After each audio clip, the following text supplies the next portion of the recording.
Na aula 2, como eu tinha comentado inclusive anteriormente, nós vamos falar do mercado para produtos derivados da mandioca.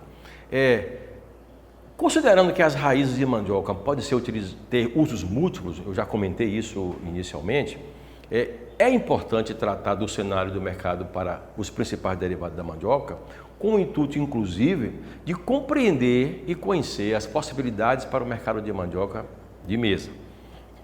Quer dizer, não dá para a gente falar do mercado de mesa desconectado também dos outros mercados que são importantes para a cultura da mandioca. Porque, a depender do destino das raízes, o preço pode ser diferente. Por exemplo, se vocês observarem a série de preços dos produtos das raízes de mandiocas que são acompanhados pelo Centro de Economia e Pesquisa Aplicada da USP, que é o CPEA Exalc USP, vocês vão observar que quando as raízes são destinadas para a produção de fécula, ela é relativamente um pouquinho mais baixo o preço é um pouquinho mais baixo do que quando a raiz é destinada para a produção de farinha. Então, é importante estar olhando para todos os mercados e aí também é importante colocar nesse contexto o mercado de mandioca de mesa. Por isso que é relevante a gente falar dos mercados, não só de mandioca de mesa, quando estamos falando de aspectos ligados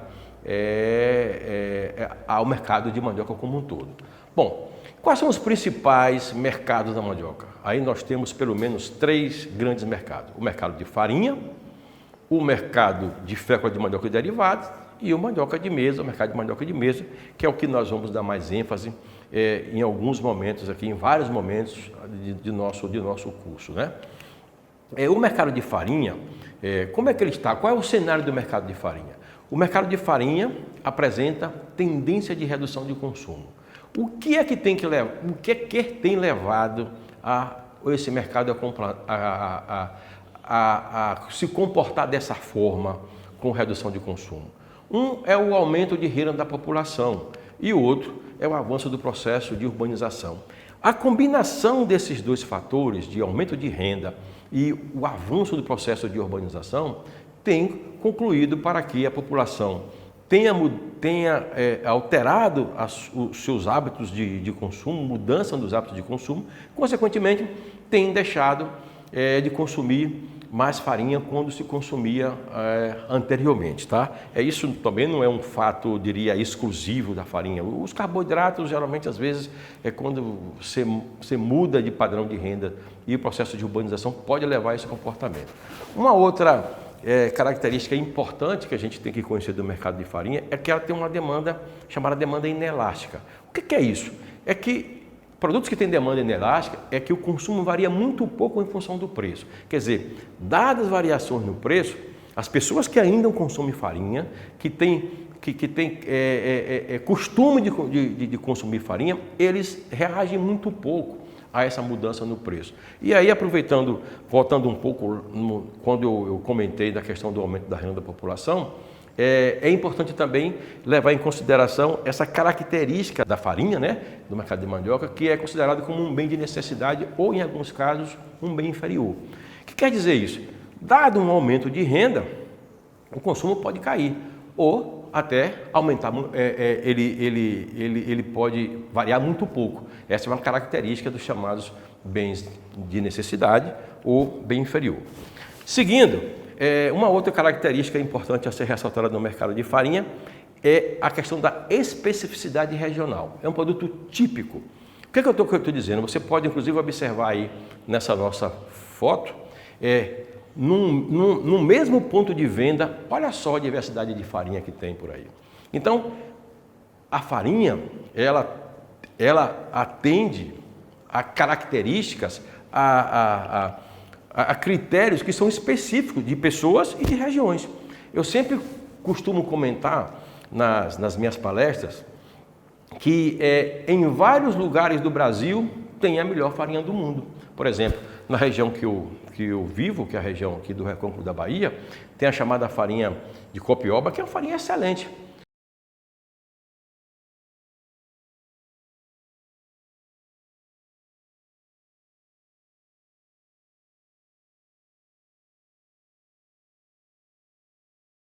Eu não vou ficar aqui fazendo uma relação de todas as farinhas melhores do mundo, mas o que eu quero ressaltar é que essa especificidade é importante ser considerado para a gente entender um pouco o mercado. Quer dizer, em determinado momento, se você tem um aumento de oferta de um produto que é típico de uma região, não adianta levar para outro lugar que você não vai ter consumidor, tá bom? Outro aspecto importante é que o mercado de farinha apresenta uma estrutura concorrencial, quer dizer, tem poucas barreiras à entrada e, apesar da diversidade, como eu comentei nessa foto que nós estamos observando aí, há pouca diferenciação do produto. O que eu estou querendo dizer isso? Aonde ainda predominam a comercialização mais tradicional, na feira livre, no saco de farinha, quando a farinha é colocada naquele saco, às vezes você não consegue diferenciar como foi o processo de produção dela. Então, às vezes, isso limita ou desestimula os investimentos em qualidade, porque não há possibilidade de diferenciação, consequentemente você não tem ganho de preço. Então, o mercado de farinha tem uma estrutura extremamente concorrencial. As margens de lucro são apertadas, quer dizer, é pouco rentável do ponto de vista econômico e ainda predomina a informalidade. É um mercado que tem alto grau de formalidade. Para evidenciar esses aspectos ressaltados anteriormente com relação à redução do consumo, observe essa foto, essa figura, aonde traz as informações da aquisição domiciliar de mandioca per capita no Brasil e em regiões importantes do Brasil em 2002, 2008 e 2018. As barras em verde, exatamente o consumo em 2018. Invariavelmente, olhando para as regiões e, consequentemente, no Brasil, observa-se que aconteceu uma aquisição domiciliar per capita menor, que ninguém adquire farinha de mandioca para estocar, pressupõe-se que essa aquisição significa consumo. Então, eu estou demonstrando que o comentário feito anteriormente, que observa-se uma redução de consumo de farinha, pode ser evidenciado, inclusive, nesse gráfico, nessa figura. Se olharmos, voltando aqui um pouquinho mais, se olharmos para os estados de modo geral, observe, por exemplo, que lá nos estados da região norte, o Pará, o próprio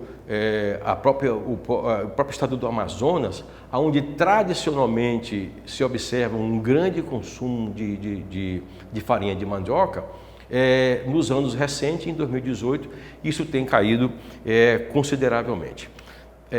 E agora, se a gente tem esse cenário do mercado que apresenta queda de consumo, o que a gente pode fazer? Que estratégia nós podemos recomendar para quem está nesse mercado? Evidentemente que é preciso buscar eficiência produtiva, investindo nas inovações que é para você ganhar em termos de custo, ter custos mais baixos. É preciso investir na qualidade para buscar diferenciação, porque começam a aparecer nos consumidores preocupação do ponto de vista da higiene e saúde, então há espaço para uma diferenciação daqui para frente. Os nichos de mercado pode ser uma grande possibilidade de ganhos para os agricultores via as chamadas certificações de procedência, os chamados IG, né, que é uma alternativa para reposicionar os produtos de mandioca no mercado e a farinha em particular. No Brasil nós já temos pelo menos 3 IGs que foram buscadas e com sucesso. Estamos aqui também já buscando, no caso do Recôncavo da Bahia, uma IG para o mercado da farinha tipo Copioba. Eu digo nós porque é um conjunto de instituições, produtores e parceiros. Há uma necessidade de muito investimento em parceria para que isso consiga lograr êxito. Uma outra estratégia é a estratégia da diversificação. Quer dizer, o processo de urbanização leva à necessidade de demandas, chamada demanda por conveniência, produtos prontos, práticos para ser utilizados. Então, ao invés de estar sendo comercializada a farinha exclusivamente no saco de farinha, você pode estar embalando embalagens que sejam mais econômicas para atender os padrões hoje do tamanho de família, as farofas diversificadas. Então, há possibilidades de ter ganhos via diversificação dentro desse caminho que nós estamos apontando. E por último, as alianças estratégicas, as parcerias para reduzir os conflitos entre os atores da cadeia, entre produtores e processadores, pode ser também importante para que você siga bem nesse mercado. Bom, então nós tivemos aí uma visão, anteriormente, uma visão do mercado de farinha. Vamos agora para o mercado de fécula de mandioca. Esse mercado, já apontado lá recentemente, quando nós falamos dos produtos, voltando aqui só a enfatizar, podemos identificar pelo menos essas possibilidades: agroalimentar, papeleiro, têxtil, químico e outros mercados ligados à metalurgia, petroleira, mineração e construção. É bom enfatizar que esse é o mercado que tem apresentado mais dinâmica, né, no Brasil. Tem regiões no Brasil hoje que se especializam, inclusive, na produção de amido, de mandioca, seja na forma de modificado ou na forma do amido nativo. Essa região que eu estou falando é a região Centro-Sul. Vou falar um pouquinho disso um pouco lá na frente, tá? Observando também esse gráfico aí, ele aponta o consumo de fécula de mandioca no domicílio. Observe, no domicílio, aquele consumo que mais direto. Olhando no Brasil como um todo, um ligeiro aumento. No norte já apresenta queda. Eu diria que no nordeste está mais ou menos estabilizado 2018 e 2018, mas no sudeste, no sul e no centro-oeste, observe que essa barra em verde, ela está apontando para crescimento do consumo de fécula de mandioca no domicílio. Ora, nessas regiões sudeste e sul, são regiões de alta densidade populacional, então pequenas mudanças no consumo per capita significam grandes volumes aí. Então é isso que tem, inclusive, feito com que o mercado venha crescendo ao longo do tempo. O mercado de fécula de mandioca nos estados, olha o que está acontecendo lá no Distrito Federal. Em 2018, houve assim um crescimento assustador, muito importante do consumo de fécula no domicílio no Distrito Federal. Tá? Um derivado de fécula, que de certa forma aí, é um amido, eu diria, um produto que foi modificado, seja ele biologicamente, quando era o mais tradicional, hoje até um pouco mais quimicamente, quer dizer, o insumo utilizado para a produção de pão de queijo, né, que não é possível fazer pão de queijo sem fécula de mandioca, sem um derivado da mandioca. A olhar o gráfico, a gente observa esse grande crescimento que observamos no Centro-Oeste, por exemplo, mas em todas as regiões e no Brasil como um todo, o grande aumento do consumo de pão de queijo. Então, aumento do consumo de pão de queijo é aumento de fécula, é aumento de polvilho azedo, então é crescimento nesse mercado. Os dados mais recentes, por exemplo, aí que me foi cedido pelos meus colegas lá do CPEA, lá da Exalc USP, olha o que aconteceu com misturas para pão de queijo. De 2002 para 2023, tivemos um aumento de 484%. Quer dizer, isso significa que, apontando para aquela característica que a gente tem observado, de aumento de renda, de processo de urbanização, o domicílio e também os outros, as pessoas que estão em casa e também os ambientes comerciais estão querendo adquirir os produtos com mais praticidade. Eles já começam a comercializar as chamadas misturas para pão de queijo, com esse crescimento aí bastante interessante. Também vale ressaltar o que nós observamos aí no polvilho azedo, aí, com 36%. Tá? Agora, onde é que está essa produção de fécula no Brasil como um todo? Historicamente, por exemplo, em 2002, o Paraná estava com 68%. Aí se segue aí com o Mato Grosso do Sul. Depois vem o estado de São Paulo, Santa Catarina, e o Nordeste já começa a aparecer aí com um pequeno percentual, mas já respondendo a esse movimento de demanda de fécula, demanda de pão de produtos, insumo para a produção de pão de queijo, as tapiocas. Então ele já começa a ter uma produção que não tinha no passado. Mais recentemente, em 2023, se observou uma relativa redução da participação do estado do Paraná nesse mercado. Em contrapartida, o Mato Grosso cresceu, saiu de 22% para 30%, o Nordeste também já apresentou aí um relativo crescimento e os outros estados tiveram um pouquinho de redução na sua participação. Mas o que é importante ressaltar? O Paraná é o grande centro de produção de mandioca de fécula de mandioca, seguido do Mato Grosso do Sul e junto com São Paulo, ali no mapa, a gente vai ver um mapa aí em outras dessas aulas, mostrando onde que está esse polo dinâmico de produção de fécula de mandioca no Brasil. Eu quero inclusive aqui também ressaltar como é que está essa distribuição da produção e de outros derivados. Olha, de 2015 a 2023, novamente é uma informação que me foi fornecida pelo pessoal do CPEA, meus colegas que nós estamos sempre trabalhando lá em parceria. Quer dizer, as barras, essa cor mais, eu diria, marrom, aí, ela ainda predominam de 2015 a 2023, mas vem perdendo força comparativamente, por exemplo, com 2015. O que isso é importante? É importante que começam a aparecer outros produtos, outros destinos da fécula de mandioca que são de maior valor agregado. Por exemplo, os amidos modificados, mistura para pães de queijo, o próprio polvilho doce, o polvilho azedo e a tapioca. Quer dizer, se a gente, mesmo que a produção de mandioca, de fécula de mandioca não tenha aumentado muito ao longo do tempo, eu garanto para vocês que a renda gerada no setor aumentou, porque os produtos que hoje são produzidos, comparativamente com o passado, são de maior valor agregado, são produtos de maior densidade econômica, consequentemente de maior renda para quem está nesse setor. Tá? E essa fécula, hoje, ela é utilizada em várias possibilidades. Aí, desde a simplificação, quer dizer, da simplicidade à sofisticação. Nós temos aí a produção tradicional dos beijus, aí ainda um processo relativamente muito simples, mas a fécula vai também para o café da manhã dos grandes e dos hotéis do Brasil como um todo, em particular da região Norte e Nordeste.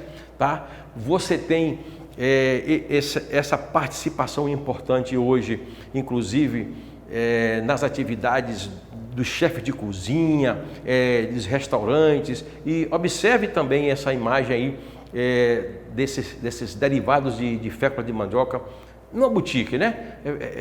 Reposicionando o produto no mercado com maior valor agregado para quem está participando dele, tá? E essa frase, que inclusive está nessa revista lá do Globo Rural, chama de Mandioca Gourmet, o que está dizendo?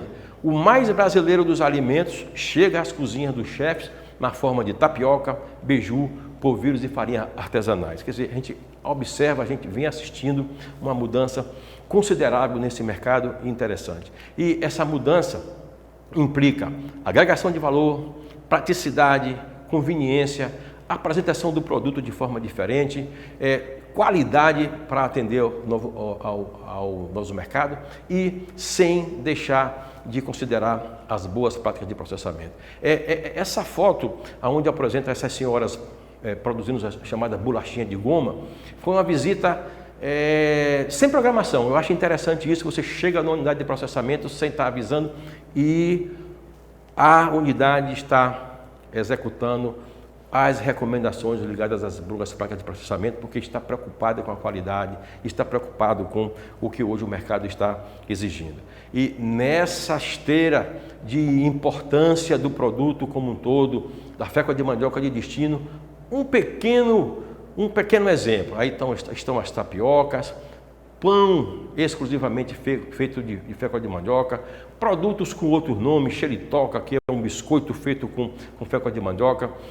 Aí tem o pão de sabudama, que é um pão característico dos árabes, né? Então ele é produzido à base de tapioca.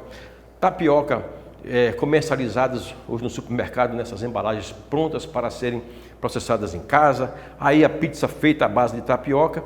E observe, sem nenhum tipo de comentário se funciona ou não funciona, mas veja só, aí se você entrar na internet buscando dietas de tapioca, está lá a nova dieta da tapioca, e isso também impulsiona esse mercado e tem feito esse crescimento muito interessante que nós estamos observando no mercado de fécula de mandioca como um todo. Então, na nossa próxima aula, nós vamos já falar mais especificamente do mercado de mandioca de mesa. Mas é importante, como eu tinha comentado inicialmente, ter uma visão do que está acontecendo com os mercados que também são importantes, o mercado de farinha e o mercado de fécula, para entender como devemos nos posicionar no que diz respeito ao mercado de fécula, ou melhor dizendo, no mercado de mandioca de mesa, que é o que nós vamos observar na próxima aula. Aqui nós estamos encerrando essa aula e vamos partir para a próxima aula, onde nós vamos detalhar os aspectos ligados ao mercado de mandioca de mesa.